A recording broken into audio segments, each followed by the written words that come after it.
Hey guys! Hello! So today we're doing an update on the progress that has been made on the SIDCOG organ's control surface since Tuesday. Okay.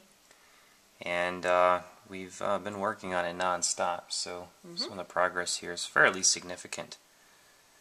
We did some sort of teasing and said that we were going to be working on using this quadrature encoder to handle some of the interface. And the LCD came in as well. So, get it started up here. I don't know how well that shows, but it says Tymkrs SID organ on there. Lovely. So, the unit is now running an LCD screen, and it is reading this quadrature encoder through its own custom driver. And basically the general idea is that when you push this down and turn it, it changes what you're editing on here, and when you turn it, when it's not pushed, it actually edits that setting. So I'm going to push it and turn it so that we're on the decay, and as I turn this, you can see that it starts to fill up across.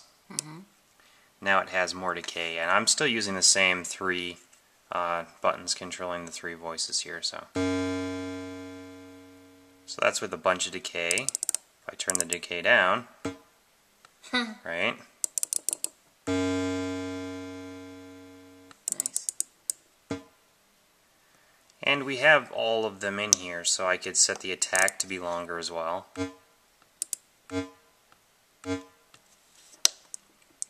And if I add sustain, it'll hold while I hold it on.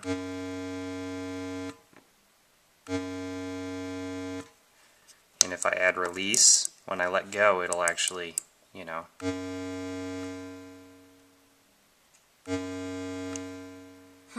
And I can, of course, control the waveforms as well.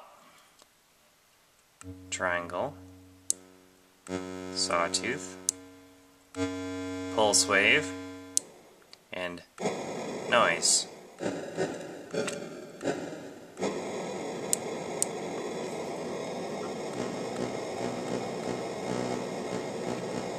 Cool.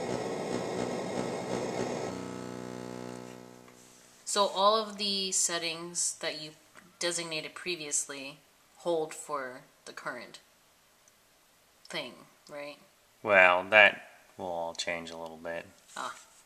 But this button is currently working a little bit differently than these two. This one has a hook, so when it's pressed, it stops updating its frequency register while it's pushed. But these don't. These keep, as long as you push it, it keeps every single cycle. It keeps changing its frequency register. So on these, when you hold it down, but on this one, yeah, I noticed that with the noise. And you turn it, it doesn't change it. So they work a little bit differently, and I've been experimenting with several different ways of handling various things. Those kinds of little details are very important to how it behaves once it's in the instrument itself. Cool. So speaking of the instrument, let's go down and see what progress we've made on the case. Okay. Okay, so here we have the grill cloth, the original Hammond grill cloth, which is nice and beefy, but definitely not the right kind of color scheme that we want. And that was on the front baffle for the speaker, and we have since replaced it with a matte black fabric. Yep. It looks okay. Yeah. It was actually really easy. Very classy. Yeah, you just take the staples off of the original one, and then you staple this one to the, what is it called? The baffle? Yep. The baffle. And we have the speaker mounted. It turned out that it was standard 1030 screws, so the same thing that goes into a rack mount. And we have lots of those around, so that'll do. Yep. And you got the speaker put in too. Yeah, the speaker's up, the baffle's mounted, the grill cloth is on, and that's where we're at with it. Next up on the case, we need to sort out the amplifier, and we need to get the wood tomorrow to build the fall board here so that you can't just see through the top of the thing. Alright, that'll do it for today. Okay. See you guys Tuesday. Bye. And don't forget to watch out for the song this Sunday. Oh, yes. It's going to be made using samples from that SID organ we just saw, so you get to hear what that sucker sounds like when it's actually being used for something serious. Cool. Bye. Bye. We post videos all the time, so don't forget to subscribe.